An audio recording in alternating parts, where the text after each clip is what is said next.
Hello students, welcome back to my channel. Myself Deepali Shah and you are watching Deepali Ma'am Science Classes. तो आज हम लोग जो मैं आज आप लोगों को बताने वाली हूँ वो सॉर्टिंग मटेरियल्स और इनटू ग्रुप्स के बारे में आपको बताऊँगी, जिसमें आपको जो डिफरेंट टाइप के जो मटेरियल्स होते हैं उनको ग्रुपिंग क्यों किया जाता है और उनको किस बेस पे उनको कैटेगराइज किया गया, उनको क्लासिफिकेशन किस बेस पे किया गया है। तो मैं आज आप लोगों को यही टॉपिक लेके बताने वाली हूँ। ठीक है, तो स्टार्ट करते हैं हम लोग।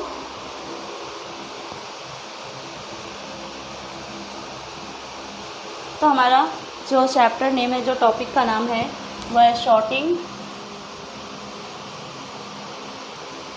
मटेरियल्स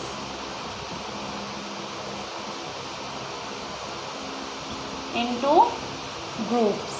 ठीक है, तो ये आपका टॉपिक का नाम है। तो हम लोग यहाँ पे देखो, सबसे पहले ये देखेंगे कि हम लोग शॉर्टिंग का मतलब क्या होता है, छांटना क्यों करते हैं। मटेरियल्स जो होते हैं वो डिफरेंट टाइप के मटेरियल्स जो होते हैं वो अलग अलग चीज़ों से बने हुए होते हैं। ठीक है, अब जो ह्यूमन बीइंग है वो एक जो चीज़ों को अलग अलग मतलब कि क्लासीफाई करता है, एक लिविंग में एक नॉन लिविंग में। ठीक है, तो ये लिविंग चीज़ों को एक अलग कैटेगरी में रखा गया है, एक नॉन लिविंग चीज़ों को अलग दूसरी कैटेगरी में रखा गया है।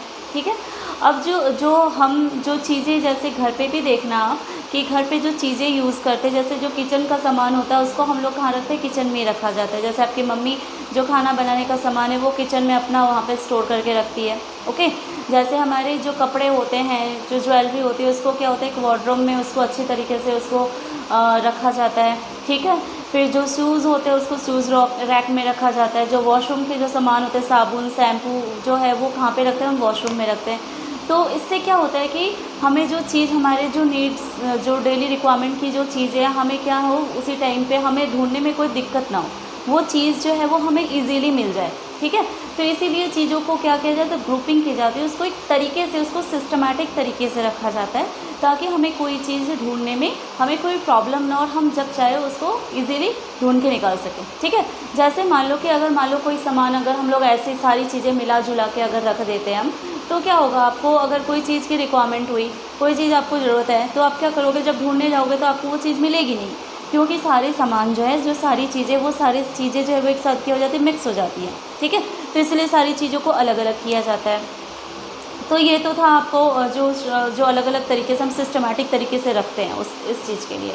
ठीक है, तो ये जो ग्रुपिंग ऑफ थिंग्स जो होता है ना, इस चीज़ को क्या कहा जाता है, इसको कहा जाता है क्लासिफिकेशन।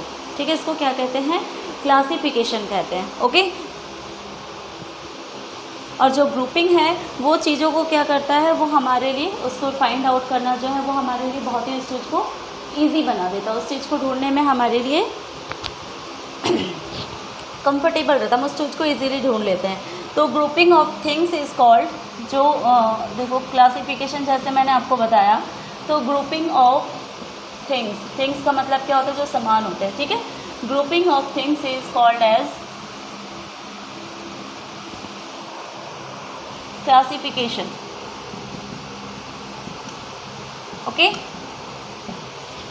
तो ये क्लासिफिकेशन था, जो ग्रुपिंग ऑफ थिंग्स जो है वो सामान को जो हम लोग अलग अलग ग्रुप बना के रखते हैं। ठीक है, अब हम लोग यहाँ पे जो क्लासिफिकेशन जो है वो किस बेस पे करते हैं, जो थिंग्स होते हैं, जो मटेरियल्स होते हैं, उनका जो क्लासिफिकेशन है उसको किस बेस पे किया जाता है। क्या होता है कि जो सारे जो मटेरियल्स होते हैं, अलग अलग टाइप के मटेरियल्स होते हैं, और हर एक टाइप का मटेरियल का जो प्रॉपर्टी होता है वो भी क्या होता है, एक दूसरे से डिफरेंट होता है। ठीक है, जैसे वुड है, वुड से क्या होता है कि इससे हम लोग डोर बनाते हैं, फर्नीचर बनाते हैं, विंडो बनाते हैं, वार्डरोब बनाते हैं, अलग अलग चीज़ें इस तरह से बनाई जाती है। ठीक है, अब जो मान लो कि जो चौक जो होता है बोर्ड पे लिखने वाला, उस पर क्या होता है कि उससे हम सिर्फ वही चौक जिससे बनाया जाता है, तो जो चौक बना उससे हम क्या कर सकते हैं, उससे हम ब्लैक बोर्ड्स पे ही लिख सकते हैं। ठीक है, उससे हम क्या कर सकते हैं, ब्लैक बोर्ड पे ही लिख सकते हैं, दूसरा काम उस पर कर नहीं सकते। तो इस तरह क्या होता है कि सबकी प्रॉपर्टी जो होती है वो अलग अलग होती है।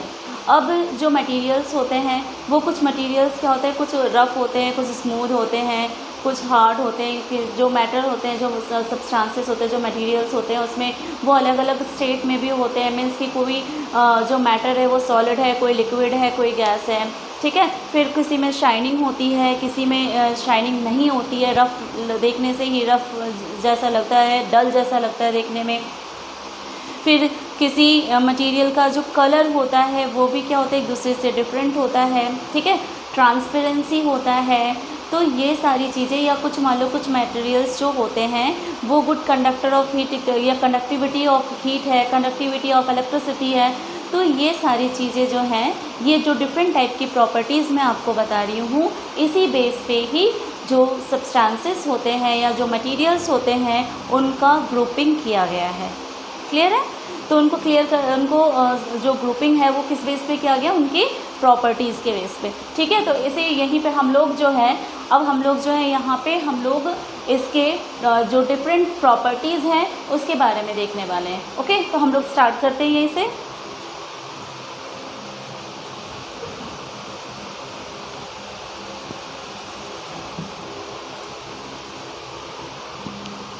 Grouping on the basis of properties। Okay, हम लोग डिफरेंट प्रॉपर्टीज़ का देखेंगे। तो हम लोग सबसे फर्स्ट प्रॉपर्टी जो देखते हैं, क्या देखते हैं, फर्स्ट प्रॉपर्टी हम देख रहे हैं रफनेस, ठीक है। रफनेस का मतलब क्या होता है, खुरदरा, ठीक है। अब जो कुछ आप अपने ही सामने जो देखो कि अपने आसपास की जो चीज़ें, कुछ चीज़ें ऐसी होती हैं जो बिल्कुल स्मूथ होती हैं, ठीक है। आप टच करोगे तो वो आपको बिल्कुल प्लेन लगेगा वो सरफेस छूने में। लेकिन कुछ ऐसी चीज़ें होती हैं जिसको आप टच करोगे तो वो बड़ा रफ़ लगता है, वो खुरदरा सा लगता है। ऐसा क्यों लगता है कि जो रफ़ चीज़ें होती हैं ना, वो उसमें क्या होता है, उसमें बम्प होते हैं, ठीक है। उसमें बम्प होते हैं जिस कारण से क्या होता है कि वो चीज़ जो है वो हम टच करते हैं तो वो हमें रफ़ लगने लगता है छूने में। जैसे वुड है, लकड़ी को आप टच करोगे तो वो क्या बिल्कुल स्मूथ लगेगा, नहीं लगेगा, क्योंकि उसमें आपको रफनेस फील होगा। ओके, वैसे ही दूसरी चीज़ें हैं, जैसे मान लो अगर आप ग्लास है, ठीक है, आप उसको टच करोगे तो बिल्कुल स्मूथ लगेगा सरफेस उसका टच करने में। फिर जो फ्लावर के पेटल्स होते हैं, उसको भी टच करोगे बिल्कुल स्मूथ होगा, उसमें भी रफनेस नहीं होती है, ठीक है। फिर और जैसे एग्जांपल में आप लिख सकते हो, जैसे मैंगो है, मैंगो का जो ऊपर का जो पील होता है उसको भी आप टच करोगे तो बिल्कुल स्मूथ सरफेस होता है। तो इस तरह से जो मटेरियल्स होते हैं वो कुछ रफ़ भी होते हैं और कुछ चीज़ें जो होती हैं वो स्मूथ भी होती हैं, ठीक है। तो रफनेस वाले में क्या एग्जांपल्स आ सकता है आपका, जैसे रफनेस वाले में आपका एग्जांपल आ सकता है, या जैसे मैं आपको यहाँ पे लिख दूँ कि कुछ सम मटेरियल्स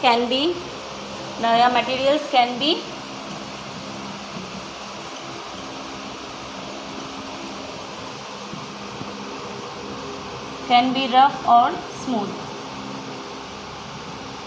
ठीक है। दोनों ही चीज़ें लगती है, कोई रफ़ होता है कोई स्मूथ होता है। तो रफ़ चीज़ें जो है वो हमें टच करने में रफ़ क्यों लगती है, because they have bumps. Okay, rough materials have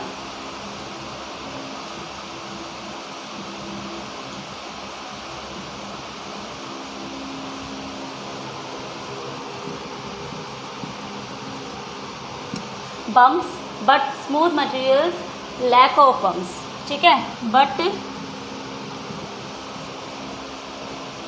smooth materials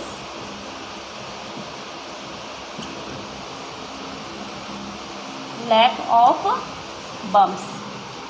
okay, तो यहाँ पे समझ में आया आपको। अब यहाँ पे जो एग्जांपल्स है, जैसे कि सम एग्जांपल्स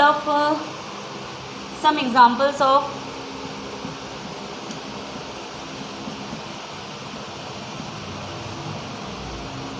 रफ मटेरियल्स क्या आ सकता है इसमें, जैसे रॉक्स हो गए, ठीक है, पत्थर, बड़े बड़े पत्थर जो है वो भी।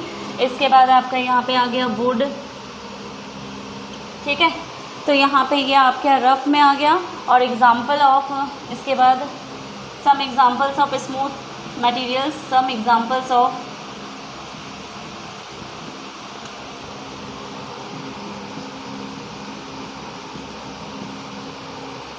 क्या आ जाएगा इसमें आ जाएगा आपका, जैसे ग्लास है, जो कांच है, कांच, ठीक है। इसके बाद आपका यहाँ पे आ जाएगा फ्लावर पेटल्स,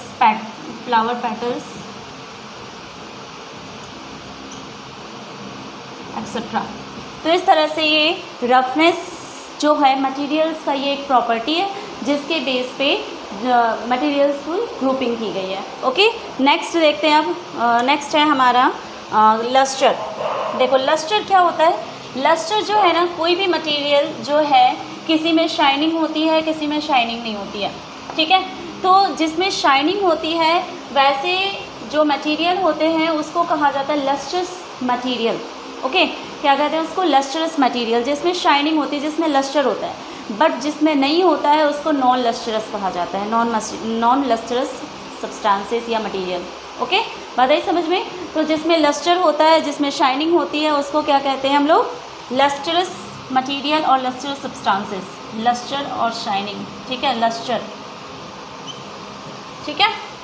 तो लस्टर जो है ये एक, सॉरी यहाँ पे आपका आ जाएगा LUSTRE, ठीक है। तो ये है कि जो मटेरियल्स होते हैं, जैसे जिसमें स्मूथ सरफेस होगा, स्मूथ सरफेस होगा मीन्स उसमें क्या होगी? शाइनिंग भी होगी, ठीक है। तो शाइनिंग होगी और ऐसे सब्सटेंसेस या ऐसे मटेरियल को क्या कहेंगे हम? लस्ट्रस मटेरियल और सब्सटेंसेस। और जिसका सरफेस रफ़ होगा तो वो उसमें कोई भी स्मूथनेस नहीं होगी, ठीक है। रफ़ है दैट मीन्स क्या होगा कि उसमें शाइनिंग नहीं होगी, ठीक है। तो वैसे मटेरियल को नॉन लस्ट्रस मटेरियल कहा जाता है। तो लस्ट्रस में क्या होता है कि जितने भी मेटल्स होते हैं ना, दे ऑल आर लस्ट्रस। जैसे गोल्ड हो गया, प्लेटिनम हो गया, सिल्वर हो गया, आयरन हो गया, तो जितने भी मेटल्स होते हैं they all are lustrous. Okay, but जो तुम्हारा यहाँ पे जैसे नॉन लस्ट्रस में हम लोग वुड लिख सकते हैं। वुड जो है वो क्या है? नॉन लस्ट्रस, उसमें कोई शाइनिंग नहीं होती है। रॉक हो गया, इसमें भी वही एग्जांपल है जैसे मैंने आपको रफ उसमें बताया अभी। तो वुड जो है वो नॉन लस्ट्रस है, रॉक भी क्या है? नॉन लस्ट्रस है, क्योंकि वो रफ सरफेस है। तो मैंने आपको क्या बताया अभी, समझ में आ गया ना आपको, कि जिसका सरफेस स्मूथ होता है मीन्स उसमें शाइनिंग होगी, लस्टर भी होगा। तो ऐसे सब्सटेंसेस को क्या कहेंगे? लस्ट्रस सब्सटेंसेस कहेंगे, ठीक है। एग्जाम्पल में जितने मेटल्स होता है, आप कुछ भी मेटल का नाम लिख दो, जैसे गोल्ड हो गया, सिल्वर हो गया। मैं ये रिपीट करके आपको बता रही हूँ ताकि आपको अच्छे से फिर से वे समझ में आ जाए, ठीक है। और नॉन लस्ट्रस में क्या है? जिसमें किसी भी तरह की शाइनिंग नहीं होती, उसका सरफेस जो होगा वो रफ होगा। ओके, और यहाँ पे एग्जांपल में वुड लिख सकते हो आप, रॉक्स लिख सकते हो, ठीक है। तो ये लस्टर का भी हो गया आपका। देखो यहाँ पे मैं आपको एग्जांपल बता देती हूँ, जैसे कि जो लस्ट्रस होते हैं वो कितने होते हैं? Metals, all metals. या अगर हम लोग यहाँ पे लिख सकते हैं जैसे आयरन हो गया, गोल्ड हो गया, सिल्वर हो गया, ठीक है। नॉन लस्ट्रस में हम क्या लिख सकते हैं? वुड, रॉक, ठीक है। तो ये नॉन लस्ट्रस में आ जाते हैं। क्लियर है आपको? देखो अब आपका जो नेक्स्ट है वो है कलर, ठीक है। नेक्स्ट जो प्रॉपर्टी मैं आपको बता रही हूँ उस प्रॉपर्टी में हम लोग क्या देखेंगे? कलर के बारे में देखेंगे, ठीक है। कलर, जैसे कि जो कुछ सब्सटेंसेस ऐसे होते हैं जो नेचुरली उसमें कलर होता है, उसमें कलर जो है उसमें नेचुरली होता है, उसमें मैन मेड कोई भी मतलब मनुष्य का कोई भी हाथ नहीं होता उसमें, ठीक है। जैसे कि मान लो कि जो गोल्ड है उसका कलर जो है वो क्या है? येलो, ठीक है। जो गोल्ड है इसका कलर क्या है? येलो, ठीक है। ये नेचुरली होता है, इसमें किसी भी तरह का हमारा हाथ नहीं होता, ह्यूमन बीइंग का किसी भी तरह से हाथ नहीं होता है। ओके, जो सिल्वर है, सिल्वर का कलर क्या होता है? वाइट, ठीक है। अब जैसे जिंक हो गया, आयरन हो गया, ठीक है। इसके बाद लेड हो गया, इसका कलर जो होता है वो क्या होता है? ग्रे, ठीक है। तो ये क्या होता है? नेचुरली होते हैं, ये नेचर से ही इनका कलर ये ऐसा होता है, इसका कलर जो है वो चेंज नहीं होता है, ठीक है। और जो मैन मेड होता है उसको क्या होता है? हम अपनी इच्छा से उस पर कलर डाल सकते हैं। जैसे हम कपड़े पहनते हैं जो अलग अलग टाइप के जो हमारे क्लॉथ्स होते हैं, तो वो क्या होता है? वो मैन मेड होता है। लेकिन जो उसका जो फाइबर होता है वो क्या होता है? नेचुरली। जैसे कॉटन का कलर क्या है? नेचुरली वाइट है ना। लेकिन कॉटन के कपड़े ये तो नहीं है कि हम सिर्फ वाइट ही पहन रहे हैं, उसमें हम डिफरेंट टाइप के कलर्स पहनते हैं। तो ये कलर जो उसमें डाला जा रहा है वो क्या हो रहा है? मैन मेड है, ठीक है। बट उसका नेचुरल कलर क्या था, वाइट। तो इसी तरह से यहाँ पे जो मेटल्स मैंने आपको बताए हैं अभी, तो यहाँ पे गोल्ड जो है वो येलो कलर में नेचुरली होता है, सिल्वर जो है उसका कलर नेचुरली क्या है, वाइट है, ठीक है। जिंक, आयरन, लेड, इसका कलर जो है वो क्या है, ग्रे। ये इसी कलर में ही अकर करते हैं, इसी कलर में ही आपको जहाँ भी दिखेंगे ये इसी कलर में दिखते हैं और इसी से ही आइडेंटिफाई किया जाता है कि ये क्या है, ओके, कौन सा मेटल है। तो ये तो था आपका कलर का। नेक्स्ट जो है वो है आपका transparency.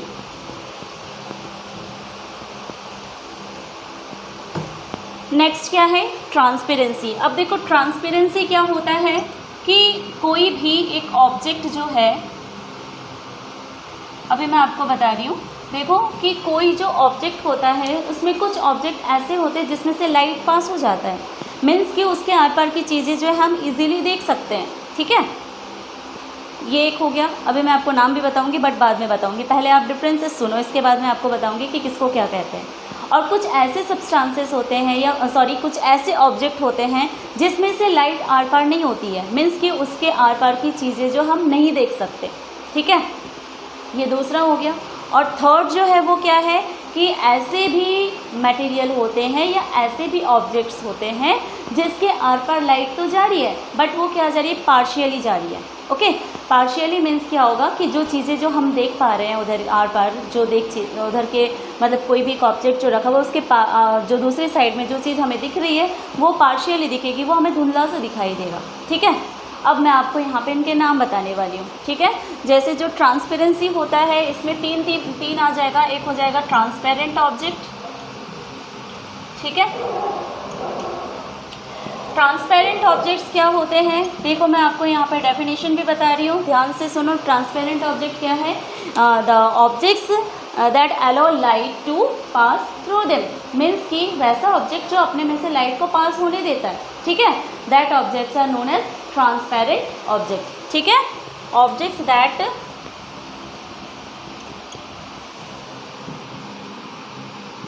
Allow light to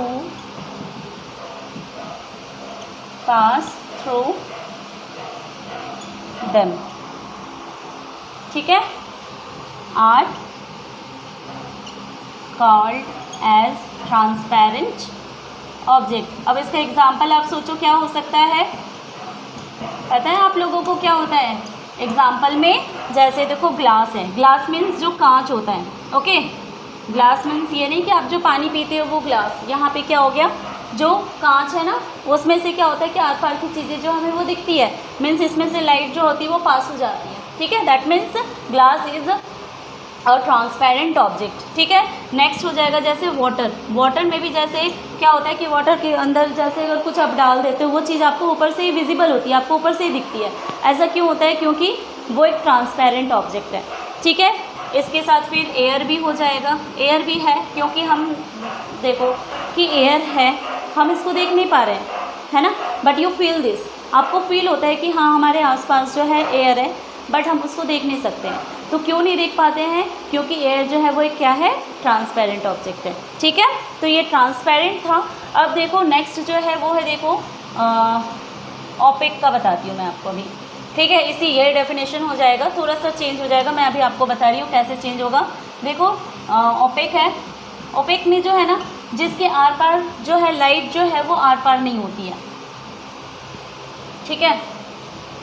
that do not allow objects that do not, यहाँ पे क्या हो जाएगा, do not allow light to pass through them are called as opaque object, ठीक है। यहाँ पे आप कुछ भी लिख सकते हो, जैसे वुड हो गया, ठीक है, ब्लैक बोर्ड हो गया, कुछ भी लिखो, ये जैसे दीवार हो गया, वॉल, ठीक है।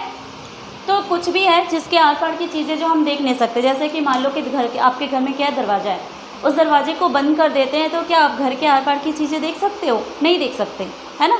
तो वो दरवाज़ा जो है वो किस चीज़ का है, लकड़ी का है, या तो हो सकता है कि लोहे का हो, तो उसमें आर पार की चीज़ें हमें दिखती नहीं है, ठीक है। तो वैसे ऑब्जेक्ट जो होंगे वो क्या होंगे, ओपेक ऑब्जेक्ट्स होंगे, ओके।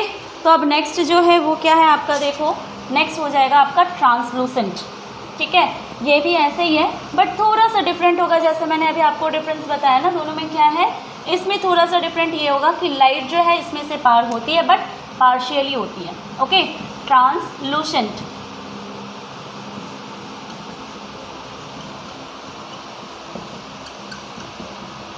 क्या होता है? Objects that allow light to pass through them partially.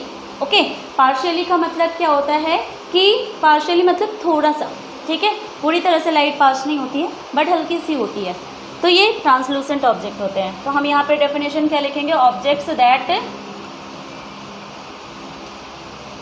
Allow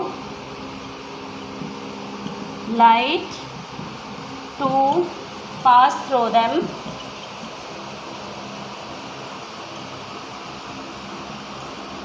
partially are known as translucent object। ठीक है, एग्जाम्पल में क्या हो सकता है पता है आपको? देखो क्या हो सकता है, फॉर एग्जाम्पल यहाँ पे जैसे हो गया वैक्स पेपर, ठीक है, बटर पेपर, ठीक है, ये जो है ना ट्रांसलूसेंट होते हैं, ठीक है। जैसे मान लो कि आप घर पे भी देख सकते हो, जैसे एक पेज ले लो, उस पर आप हल्का सा ऑयल रब कर दो, ठीक है, फिर आप उसको लाइट के सामने ऐसे सामने रखोगे तो आपको जो है वो लाइट दिखेगी, ठीक है, बट पूरी तरह से साफ नहीं दिखेगी जो ऑब्जेक्ट होगा जो आप पे उसके नेक्स्ट ऑपोजिट साइड में होगा, ठीक है। तो ऐसे ऑब्जेक्ट जो होंगे वो क्या कहलाएंगे? ट्रांसलूसेंट ऑब्जेक्ट कहलाएंगे, ठीक है।